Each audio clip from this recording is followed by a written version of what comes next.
Hello everyone. तो आज हम इलेक्ट्रोस्टैटिक्स का लेक्चर नंबर 2 पे पहुंच गए हैं। यहाँ पर हम पढ़ेंगे नेक्स्ट गोल्ड लीफ इलेक्ट्रोस्कोप। तो गोल्ड लीफ इलेक्ट्रोस्कोप पे हम देखेंगे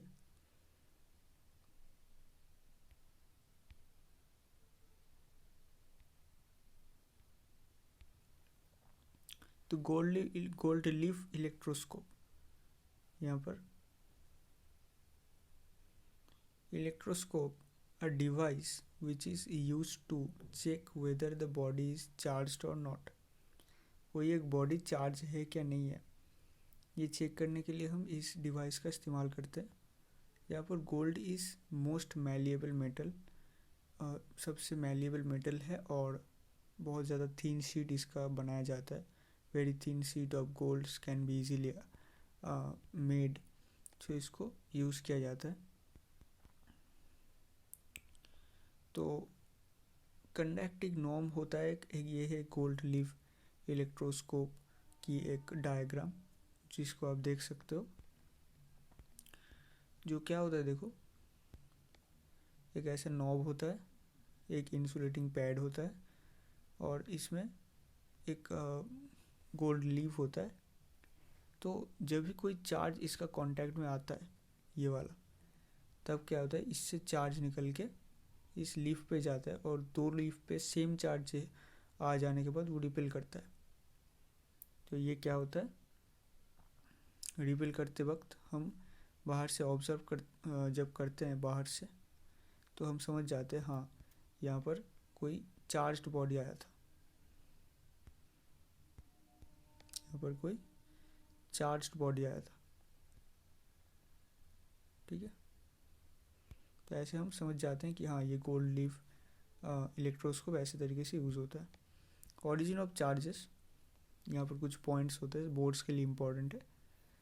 तो glass rod rubbed with silk cloth, एक सिल्क का कपड़ा है और एक रॉड है, अगर उसको रब किया गया, उसको घिसा गया, तो electrons are moved from glass rod to silk cloth. Silk cloth पे चला जाता है ग्लास रॉड से।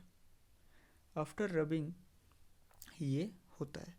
ठीक है, तो आपको ये शुद्ध रूप से रटना पड़ेगा, शुद्ध रूप से ये आपको रटना पड़ेगा कि कहाँ से कहाँ इलेक्ट्रॉन जाता है। Electrons are moved from glass rods to silk cloth. ठीक है, अब देखो सो क्या होता है, ग्लास रॉड आपका पॉजिटिव चार्ज हो जाता है और सिल्क रॉड नेगेटिव चार्ज हो जाता है। और यहाँ पर ebonite rod is rubbed with wool और फाड़, ऊल के साथ एबोनाइट रॉड को घिसा गया है। सो यहाँ पर क्या होता है, आफ्टर रबिंग, ये रॉड है और ये ऊल है, एक साथ अगर रब किया गया तो देखो ये जो छोटा छोटा गोला है,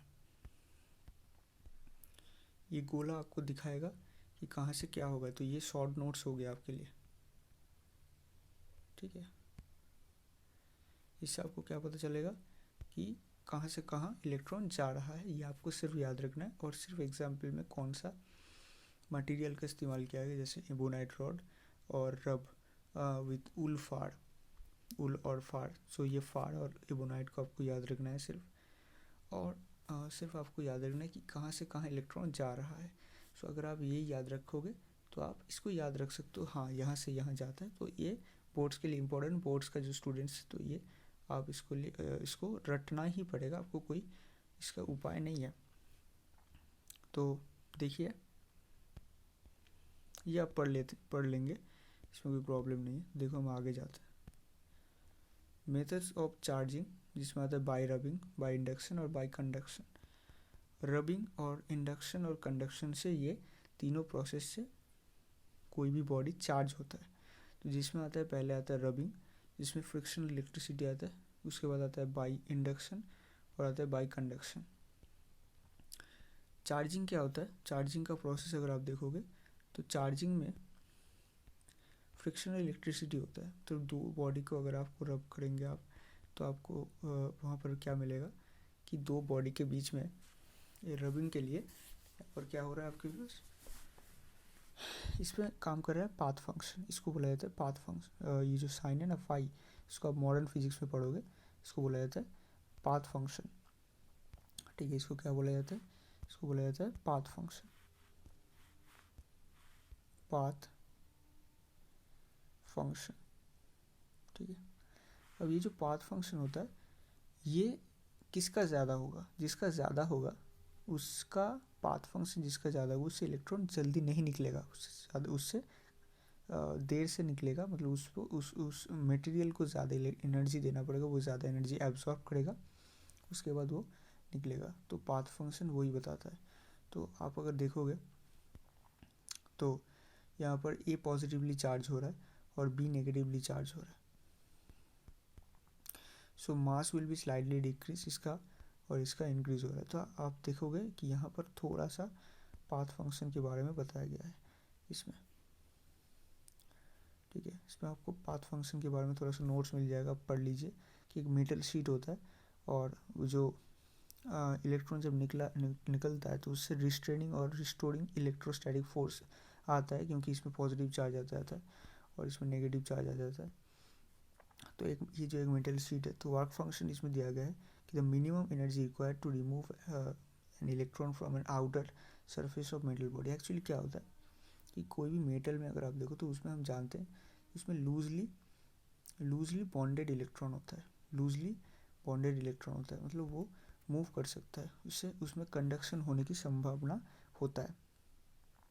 तो अगर आप उसमें एनर्जी डालोगे, ठीक है, उसमें एनर्जी डालोगे तो आपको उससे इलेक्ट्रॉन निकलेगा। ठीक है, तो ये जो इलेक्ट्रॉन निकलेगा ये तभी होगा जब आप एक सफिशिएंट एनर्जी डालोगे और वो जो मटेरियल उसको अब्जॉर्ब करके इलेक्ट्रॉन को निकलवाएगा। तो ये जो प्रोसेस होता है इसके लिए जो मिनिमम एनर्जी लगता है यही होता है वर्क फंक्शन, ये आप पढ़ लीजिएगा। उसके बाद हम आगे जाते हैं और आगे जाके हम देखते हैं यहाँ पर क्या होता है।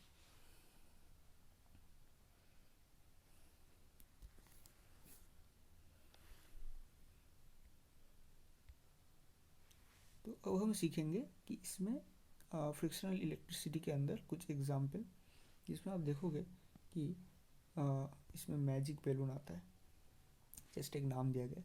तो मैजिक बैलून क्या है, एक ऐसा वॉल होता है और आप ये कर चुके होंगे मुझे लगता है कि एक बलून को अगर आप एक वॉल में घिसोगे तो उसको घिसने के बाद वो वॉल के साथ अट्रैक्ट होता है। ठीक है, मतलब वो जो वॉल है उसके साथ वो चिपक जाता है। तो वो जो चिपकने की जो एक टेंडेंसी आता है उसको ही मैजिक बैलून एक नाम दिया गया, उसका जो वो जो हैपनिंग होता है उसको ही नाम दिया गया है। तो देखो अब बलून है, वॉल है, तो आफ्टर सम टाइम ये क्या होगा, ये होगा। अब ये क्या क्यों होता है, ये इस कारण की होता है, ये फ्रिक्शनल इलेक्ट्रिसिटी ये जो इवेंट है इसके लिए होता है। तो पहले क्या होता है, देखो बलून का जो जो फाई बी है, ये फाई बी और कुछ भी नहीं है,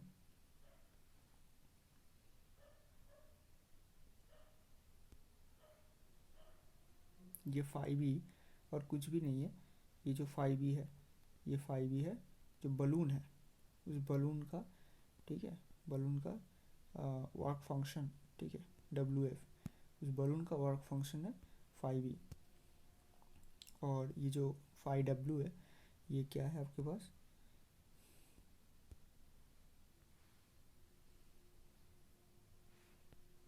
ये जो फाई डब्ल्यू है, ये फाई डब्ल्यू और कुछ नहीं है, वॉल का वर्क फंक्शन, ये आपको समझ में आना चाहिए।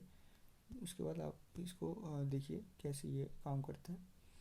तो पहले तो ये फाई डब्ल्यू आता है, यहाँ पर देखो वॉल का जो वर्क फंक्शन है वो ज़्यादा है, बलून का कम है, तो इसलिए क्या हो रहा है, इसलिए ये आपका निकल जा रहा है। ठीक है, बलून से इलेक्ट्रॉन निकल रहा है और वॉल पे जाके वो चिपक रहा है, एट्रैक्टिव फोर्स आ रहा है वहाँ पर बीच में, इलेक्ट्रोस्टैटिक एट्रैक्टिव फोर्स। तो ये इसके लिए ये इंसिडेंट हो रहा है।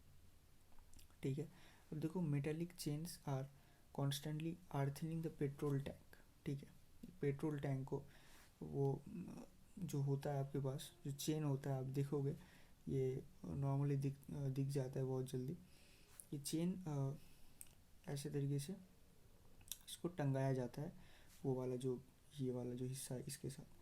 क्यों टंगाया जाता है, क्योंकि इससे इलेक्ट्रॉन जो होता है अंदर वाला जो चार्ज अगर बाई चांस क्रिएट हो जाता है तो उससे क्या होता है, आग लगने की एक पॉसिबिलिटी बन जाता है। इसके लिए वो वाला चेन निकल आ जाता है कि ये मेटालिक होता है, ठीक है, ये मेटालिक होता है और वो अंदर वाला चार्ज को नीचे अर्थिंग कर देता है, अर्थ के साथ ज्वाइन किया जाता है। सो उससे इलेक्ट्रॉन निकल जाता है, ठीक है। इससे कोई जो एक्सीडेंट होने की कोई चांस जो होता है वो भी कम हो जाता है, ठीक है।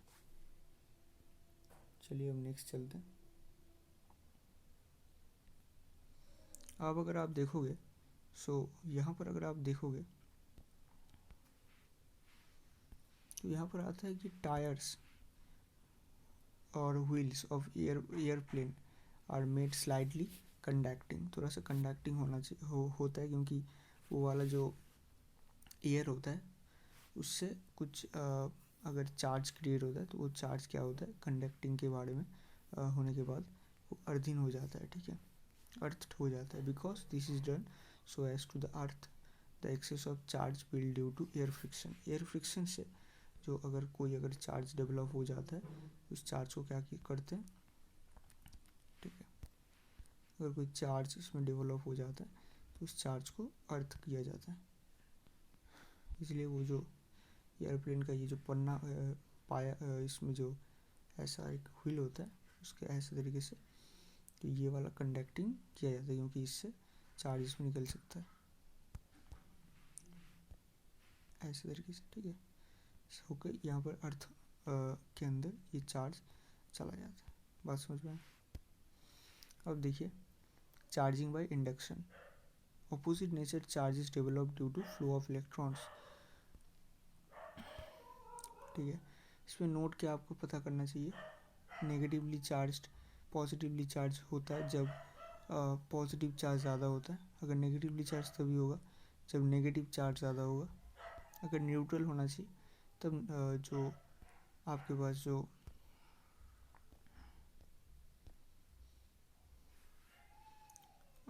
Number of electrons, number of proton सब इक्वल हो जाएगा, ठीक है। बट नॉट चार्जलेस, चार्जलेस होने से कोई इंडक्शन नहीं होता है। यहाँ पर इसको दिखाया गया, देखो एक पॉजिटिव चार्ज मान लो इसमें और एक ऐसा बॉडी है, इस बॉडी के अंदर मेटेलिक होना चाहिए क्योंकि इलेक्ट्रॉन फ्लो होना चाहिए, लूजली बाउंडेड होना चाहिए। तो मे बी चार्ज और न्यूट्रल, अगर ये न्यूट्रल भी हो चार्ज पे कोई फ़र्क नहीं पड़ता। इस प्लस क्यू के लिए नेगेटिव चार्ज यहाँ पर अट्रैक्ट होकर चला आता है, ठीक है। आप देख सकते हो इसको, ये वाला जो नेगेटिव चार्ज है नेगेटिव चार्ज अट्रैक्ट होकर चला आता है।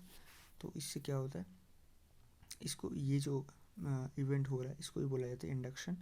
एक ही टाइप से अगर नेगेटिव चार्ज आता है तो इसमें पॉजिटिव चार्ज आ जाता है, इसको बोला जाता है इंडक्शन, ठीक है।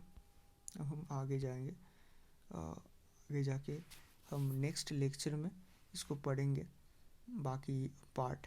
तो आज के लिए इतना ही, रखते हैं, बाय बाय। इसको रिवाइज करते रहिए एंड बाय बाय।